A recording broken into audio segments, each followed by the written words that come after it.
Hello students, good morning. स्वागत है आपका आपके यूट्यूब चैनल पे। एक तो ये बात कि जिन बच्चों ने अब तक हमारा यूट्यूब चैनल सब्सक्राइब नहीं किया है वो सब्सक्राइब कर लें। और आज अपन पढ़ेंगे गाउस के नियम के अनुप्रयोग। अपना जो लास्ट वीडियो था उसके अंदर अपन ने गाउस लॉ को पढ़ा था, जिसमें अपन ने पढ़ा कि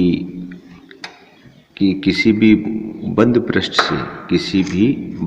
से गुजरने वाले विद्युत फ्लक्स का मान Q अपॉन एप्सिलॉन नॉट के तुल्य होता है, जिसमें Q क्या लेते थे अपन, पूरे पृष्ठ में परिबद्ध कुल आवेश।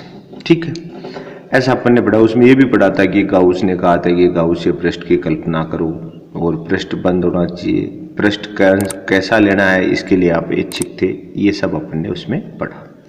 अब उसी पर गाउस के नियम से ही अपने को विद्युत क्षेत्र ज्ञात करने हैं, कुछ अलग अलग टाइप की चार्ज बॉडी के कारण, कि जो अलग अलग आवेशित कोई सतह होंगी जिनके कारण ज्ञात। जिसमें फर्स्ट है अनंत रेखीय आवेशित तार के कारण विद्युत क्षेत्र की तीव्रता, intensity of electric field due to infinite line charge. मतलब क्या हुआ कि एक कोई वायर होगा जो चार्ज है और साथ में क्या है, उसकी लेंथ इनफाइनाइट है। मतलब अपने ऐसे डैश करके देखो, इसको दिखा रखा है ऐसे डैश, ये इनफाइनाइट लेंथ का कोई आवेशित चार्ज है, क्या है, तार है। अब इसके कारण आपको क्या निकालना है, इंटेंसिटी ऑफ इलेक्ट्रिक फील्ड, विद्युत क्षेत्र की तीव्रता। लेकिन साथ में क्या यूज कर रहे हैं अपन, कि गाउस लॉ को यूज करते हुए आपको निकालने हैं। किसको यूज करेंगे इसमें, गाउस लॉ को। तो सबसे फर्स्ट तो अपन क्या करते हैं कि सबसे फर्स्ट तो काम करना पड़ता है अपने गाउसीय सरफेस। तो अपन एक गाउसीय सरफेस बनाए, ये तो अपना फर्स्ट काम है। तो यहाँ पर जो अपने ये जो अपना लाइन है, जो लाइन चार्ज है, मतलब यूँ कह सकते हैं कि जो तार पे जो चार्ज है, इसके कारण के लिए अपन गाउसीय सरफेस कैसा ले रहे हैं, बेलनाकार, सिलेंड्रिकल। कैसा सरफेस ले रहे हैं, बेलनाकार और या सिलेंड्रिकल। अब जो सरफेस अपन ने बेलनाकार गाउसीय सरफेस लिया, उसकी लेंथ क्या ली है अपन ने, L, और इसकी रेडियस क्या मान ली अपन ने, स्मॉल r। तो अपन ने कह दिया कि हमने जो गाउसीय पृष्ठ लिया है उसकी L तो क्या है, लंबाई है, R गाउसीय पृष्ठ की त्रिज्या है।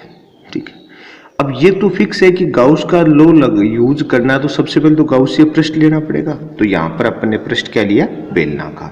आप और कोई आकार का भी ले सकते हैं, इसके लिए गाउस ने कहा था ना भाई पृष्ठ कैसा भी ले, लेकिन हमारी ट्राई हमेशा ऐसी रहेगी हम ऐसा पृष्ठ ले जिसका क्षेत्रफल हमें आता हो और उसमें अधिकतम आवेश परिबद्ध हो जाए। ठीक, अब देखो अपन बात करें, गाउस ने क्या कहा कि गाउसीय पृष्ठ से निर्गत फ्लक्स किसके इक्वल होता है, sum of Q upon epsilon naught. तो अपन कहते हैं भाई गाउसीय पृष्ठ से निर्गत कुल फ्लक्स अगर अपन बात करें तो अपन जानते हैं कि क्या होगा, phi E is equal to समाकलन E ds cos थीटा। ये टोटल होगा। ये फ्लक्स की डेफिनेशन से है, किसी भी पृष्ठ से कुल निर्गत फ्लक्स किसके इक्वल होता है, E ds cos थीटा के। ठीक है, अब ये अपन ने जो पृष्ठ ले लिया, अब आप भी जानते हो कि आपका पृष्ठ बेलनाकार है। अपन इस पृष्ठ को 3 सतहों के रूप में विभाजित कर सकते हैं। जैसे एक तो S1 ये वर्ताकार होगी, S3 भी इसकी वर्ताकार सतह होगी, और S2 इसकी क्या होगी, लंबवत या ऊर्ध्वाधर जो भी सतह है उसको अपन ने क्या नाम दे दिया, S2। तो अपन यूं भी कह सकते हैं कि इस गाउसीय पृष्ठ से जो फ्लक्स फाई E की वैल्यू है वो किसके इक्वल होगी, phi S1 plus phi S2 plus phi S3। होगी कि नहीं होगी, मतलब इस गाउसीय पृष्ठ से निर्गत होने वाला फ्लक्स है वो इन तीनों सतहों से निर्गत फ्लक्स के योग के तुल्य होगा। भाई फ्लक्स या तो इधर से पास हो सकता है, या इस सतह से पास हो सकता है, या इससे पास हो सकता है। ठीक है, इन तीनों। अब देखो अपन जानते हैं कि फाई S1 क्या होगा, अगर आप चाहो तो देखो फाई S1 को क्या लिखोगे आप, ES1 cos theta. Phi S2 क्या होगा, फाई S2 को आप क्या लिखोगे, ES2 cos थीटा, और फाई S3 को क्या लिखोगे आप, ES3 cos थीटा।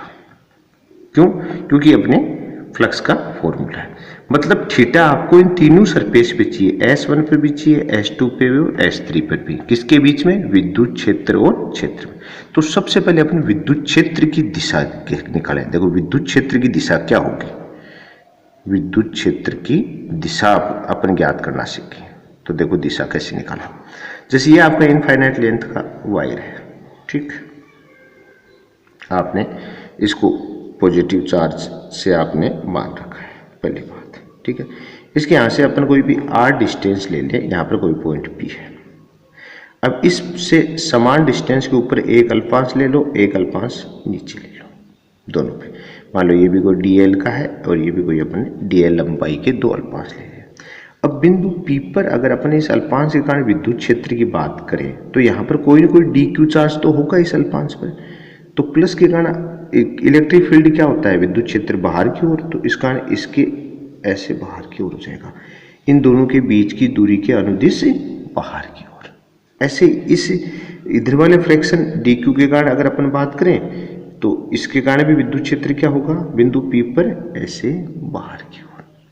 तो ठीक है, इसको मान लो आप E1 मान लो और इसको क्या मान लो, E2। अब देखो पॉइंट P पर आपने दो इस आवेशी चालक तार के दो टुकड़े लिए, कहीं भी एक तो ऊपर से लिया एक नीचे से, इसके, और दोनों इन टुकड़ों के कारण अपने विद्युत क्षेत्र की दिशा निकाली। तो हमने देखा कि वो क्या जाएगी, प्लस है तो बाहर की ओर होगी।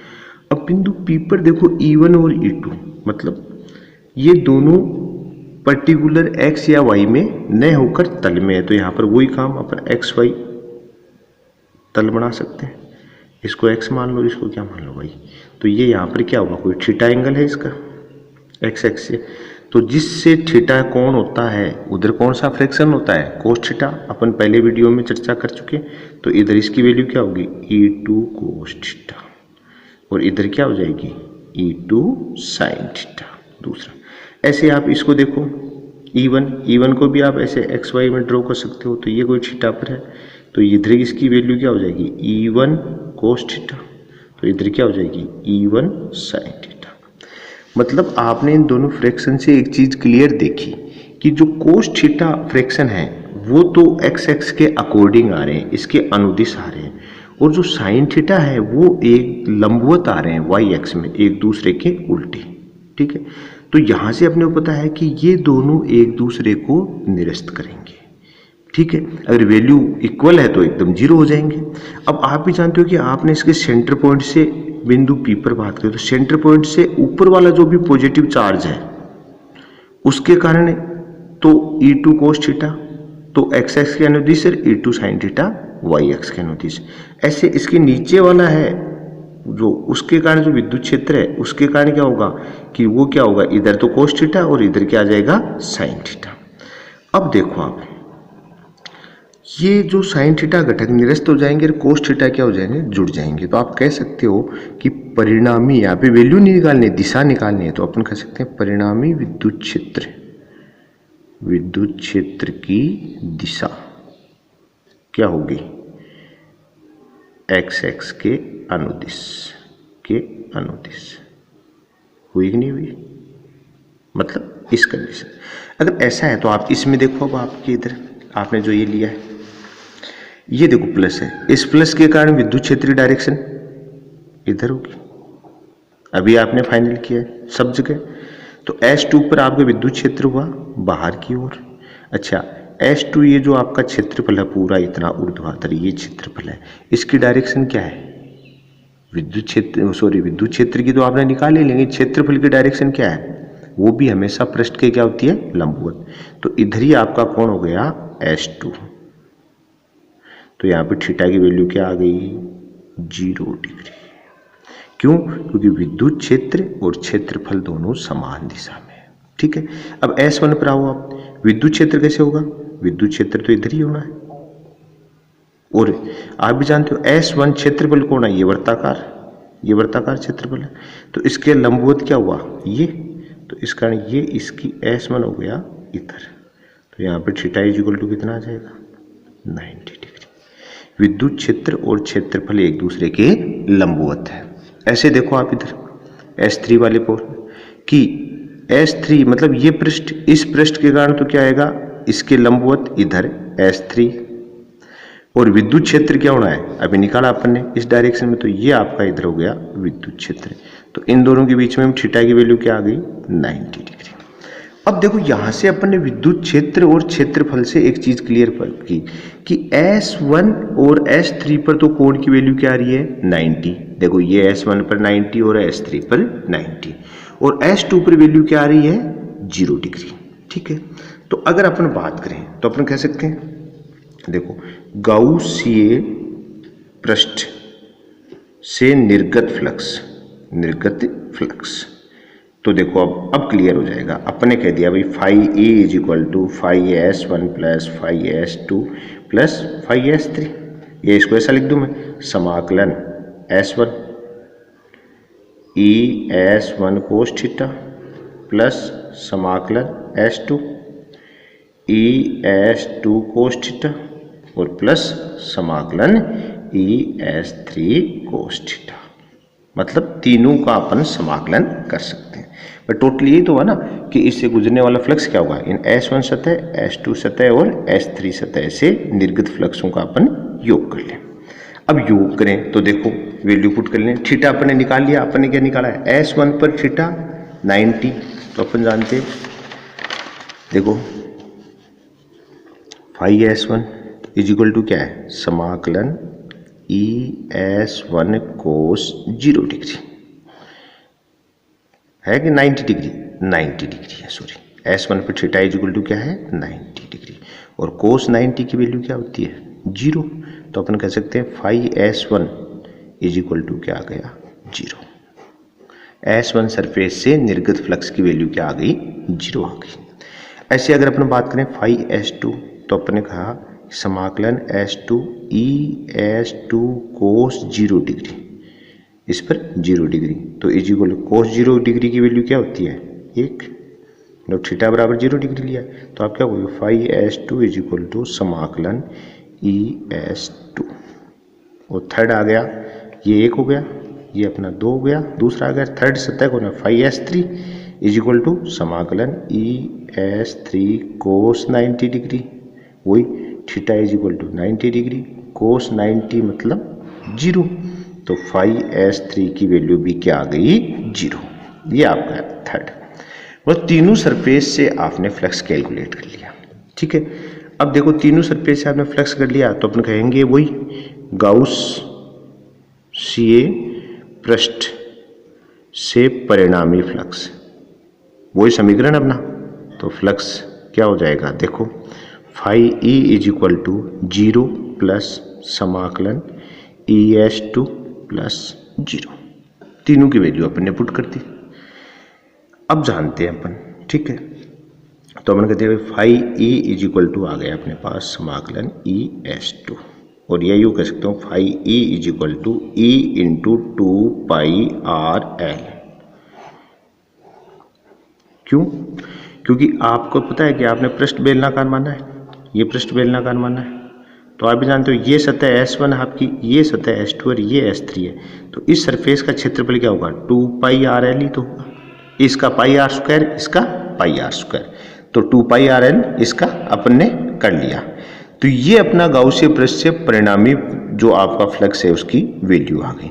अब गाउस के नियम के अनुसार क्या होता है, गाउस के नियमानुसार क्या होना चाहिए कि ये वैल्यू किसके इक्वल होनी चाहिए, गाउस के नियम अनुसार क्या होगा, phi E is equal to sum of Q upon epsilon naught, ऐसा गाउस ने कहा। अब देखो यदि अपन कह रहे हैं कि यदि आवेशित चालक तार पर कुल आवेश Q है, क्या है, Q है, तो उस कंडीशन में कह सकते हैं sum of Q is equal to क्या हो जाएगा, Q, तो phi A is equal to Q upon epsilon naught, और फाई की वैल्यू क्या है, A into 2 pi R L is equal to Q upon epsilon naught, तो ए इज इक्वल टू क्या हो गया, Q upon 2 pi R L into epsilon naught. अब देखो आप इसको और क्या सॉल्यूशन कर सकते हैं, हम लोग और इसको ऐसा रखते हैं, E is equal to 2 into Q upon 2 into 2 pi R L epsilon not.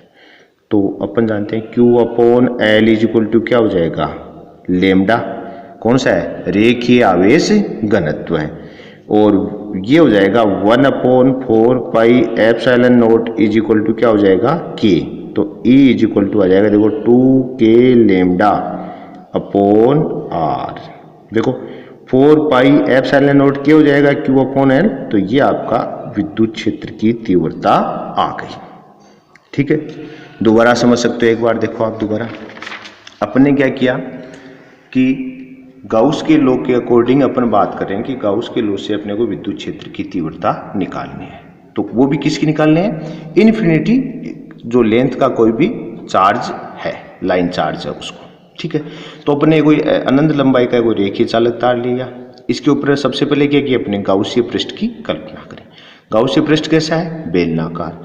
बेलनाकार पृष्ठ है तो उसकी 3 सतह मान ली, एक S1, S2, S3।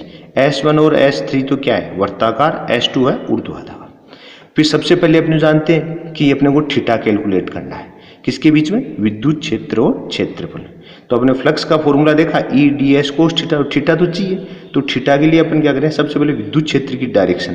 तो देखो विद्युत क्षेत्र की डायरेक्शन अपन को कैसे निकाली थी कि विद्युत क्षेत्र में अपने देखा कि अगर तार के कहीं भी इसके लंबवत किधर भी आप देखोगे तो विद्युत क्षेत्र हमेशा क्या होगा, इसके से लंबवत बाहर की ओर आ रहा है, क्योंकि ये साइन वाले तो कैंसिल हो जाते हैं और कोस वाले क्या हो जाते हैं, जुड़ जाते हैं। तो विद्युत क्षेत्र आ गया लंबवत। अब देखो लंबवत तो आ गया, इस तार में विद्युत क्षेत्र सब जगह ऐसे लंबवत रहना बाहर, भाई प्लस के कारण वैसे भी आउटर होता है आप जानते हो, तो ऐसे बाहर हुआ। लेकिन आप जानते हैं कि S2 सतह पर देखो, S2 भी इधर, क्योंकि क्षेत्र की दिशा क्या होती है उसके लंबवत, विद्युत क्षेत्र भी इधर, तो कोण की इन दोनों के बीच में कोण की तरह बना 0 डिग्री। और आपकी जो S1 और S3 सतह है, ये देखो आप, S1 मतलब ये वर्ताकार सतह है तो इसके लंबवत इधर, तो S1 इधर, विद्युत क्षेत्र ऐसे रहना ही है, तो थीटा कितना आया 90। ऐसे आप इस पे जाओ S3 पर, तो S3 पर क्या होगा, देखो विद्युत क्षेत्र तो अपनी जगह रहना ही रहना है, S3 इसके लंबवत इधर, तो थीटा कितना आ गया 90। ठीक है, फिर अपने कहा कि इस पृष्ठ से निर्गत कुल फ्लक्स क्या होगा, तीनों सतहों से निर्गत फ्लक्स के योग के तुल्य। तो अपने कह दिया phi S1 plus phi S2 plus phi S3, तीनों सतहों से निर्गत फ्लक्स का योग कर दो तो आपका टोटल आ जाएगा। ठीक है, तीनों के लिए अपने अलग अलग फॉर्मूला लग रहा है, phi S1 E1 cos theta हो जाएगा, फाई S2 E2। ठीक है, ये अलग अलग अपने। अब देखो अपने तीनों के लिए वैल्यू कैलकुलेट करी। ठीक है, वैल्यू कैलकुलेट के लिए अपने फॉर्मूला लगाया, फॉर्मूला लगाया तो आप भी जानते हो कि दो में तो थीटा 90 है और एक में कितना है 0 डिग्री। तो देखो जैसे अपन फॉर्मूला लगाएंगे तो देखो जिसमें 90 डिग्री है कोस 90 की वैल्यू क्या होती है 0, तो फाई S1 0, फाई S2 में थीटा क्या है 0 डिग्री, इस कारण इसकी वैल्यू क्या आ गई ES2, और S3 में क्या है थीटा वापस 90 होते वापस क्या हो जाएगा 0, तो ये आ गया 0। इस पर आपने देखा कि तीनों सतहों में से दो सतहों से निर्गत फ्लक्स 0 है, सिर्फ एक सतह से पास हो रहा है, तीनों का मान रख दिया तो देखो 0 प्लस ES2 प्लस 0, तो हमारा टोटल फ्लक्स आ गया वो phi E is equal to ES2। ठीक है, तो E तो कांस्टेंट है, इसको बाहर ले लिया, S2 की वैल्यू क्या हो जाएगी आप भी जानते हो क्या होगी कि किसी भी बेलन की इस सतह का पाई आर स्क्वायर होता है क्षेत्रफल, इसका होता है पाई आर स्क्वायर, और ये जो लंबवत सतह होती है इसका क्षेत्रफल क्या होता है 2 पाई आर एल। तो अपन ने इसका क्षेत्रफल की वैल्यू S2 की लगा दी 2 पाई आर एल। तो ये आपका क्षेत्रफल की वैल्यू आपने यहाँ पुट कर दी। अब देखो आपने गाउसीय पृष्ठ मान लिया, उससे निर्गत फ्लक्स भी कैलकुलेट कर लिया। अब अपन गाउस लॉ को याद करते हैं। गाउस लॉ क्या कहते हैं कि किसी भी पृष्ठ से निर्गत कुल फ्लक्स की वैल्यू किसके इक्वल होती है, पृष्ठ में उपस्थित आवेश के बीजगणितीय योग व निर्वात की विद्युतशीलता के अनुपात के। ठीक है, तो अपने कह दिया कि यदि आवेशित चालक तार पर कुल आवेश कोई Q मान लिया कि भाई टोटल आवेश Q है वो पूरे तार पर फैला हुआ है, तो सम ऑफ Q को अपन Q मान सकते हैं। ठीक है, और फिर क्या हुआ फाई E गाउस के अनुसार क्या हो जाएगा Q अपॉन एप्सिलॉन, और फाई E की वैल्यू क्या निकाली आपने E into 2 pi R L, तो E into 2 pi R L अपने यहाँ पे लगा दी, तो इक्वली क्या हो जाएगा Q अपॉन एप्सिलॉन, E बराबर Q बटे 2 pi R L into epsilon. ये भी आंसर सही है, आप यहाँ भी छोड़ सकते हैं इसको, लेकिन अगर आपको थोड़ा के मतलब टर्म्स में इसको चेंज करना है तो आप इसमें थोड़ा सा चेंज कर सकते हैं। अपने क्या किया, इसको 2 से मल्टीप्लाई और 2 से डिवाइड कर लिया, इक्वेशन को सेम वैल्यू से मल्टीप्लाई और सेम वैल्यू से डिवाइड किया। तो रिजल्ट क्या आया कि देखो साथ में क्या कर दिया, Q/L, इसको क्या लिख दिया, लेमडा। क्या होता है, रेखीय आवेश घनत्व है, लीनियर चार्ज डेंसिटी, अपन ने पहले वाले वीडियो में चर्चा की हुई। और ये नीचे क्या बन गया, 4πε0, इसको क्या लिख दिया मैंने, K। तो अपना टोटल K के टर्म्स में क्या बन गया, 2K λ/R। मतलब कि गाउस के नियम से अनंत रेखीय चालक तार जो आपने दिया है, इनफिनिटी लेंथ का जो वायर है, चार्ज वायर है, उसके कारण जो इलेक्ट्रिक फील्ड है वो आया 2K λ/R। अब यहाँ से देखो ये चीज़ क्लियर हुई कि E इनवर्सली प्रोपोर्शनल क्या हो गया, R के। E इनवर्सली प्रोपोर्शनल R हुआ कि नहीं हुआ। तो अगर आपसे E और R के बीच में, E और R के बीच में अगर अपन ये करें तो ग्राफ कैसे आएगा, ऐसे E और R के बीच में ग्राफ, क्यों, क्योंकि R बढ़ाओगे तो विद्युत क्षेत्र की तीव्रता घटेगी, ठीक है। लेकिन अगर E और लेमडा की बात करें तो E समानुपाती लेमडा है, कि E और लेमडा डायरेक्ट ले। तो अगर आप E और लेमडा में अगर ग्राफ खींचो, एक पर E ले लो और एक पर लेमडा ले लो, तो ग्राफ आपका स्ट्रेट लाइन आएगा, मतलब रेखीय रूप से बढ़ेगा। ये चीज अपन ने देखी। देखो जो गाउस है, गाउस के अभी अपन फर्स्ट एप्लीकेशन की चर्चा करिए, आगे 5-4 एप्लीकेशन और भी हैं, लेकिन आप ध्यान रखिए बोर्ड के अकॉर्डिंग तो इसमें मिनिमम 4 नंबर का एक बड़ा क्वेश्चन इस एप्लीकेशन में। अब कोई भी एप्लीकेशन आ सकती है, लेकिन एप्लीकेशन के लिए आपको फर्स्टली अपने को ध्यान क्या रखना है कि जब भी गाउस आए तो अपने को क्या करना है, गाउस में सबसे पहले अपना काम यही है कि आप गाउसीय सरफेस की इमेज करें। और गाउसीय सरफेस हमेशा ऐसी इमेज करनी है जो जिसमें मैक्सिमम चार्ज इनबिल्ट हो जाए और उसका एरिया आपको आता हो। तो इस कारण अपन ने यहाँ पे बेलनाकार लेने की कोशिश करी, इस कारण बेलनाकार ली और इसमें अधिकतम आवेश इसमें इनबिल्ट हुआ और इसका क्षेत्रफल भी हमें पता। फिर अपन ने आगे इससे निर्गत कुल फ्लक्स निकाला और वो फ्लक्स किस पे अप्लाई कर दिया, लास्ट के अंदर गाउस के लॉ में। इस प्रकार अपन ने इसका कैलकुलेशन किया, ठीक है। आज अपन एक ही डिस्कस करेंगे क्योंकि थोड़ी एप्लीकेशन बड़ी है तो आपको इजीली तरीके से पढ़ने में आसानी रहे, ठीक है। धन्यवाद।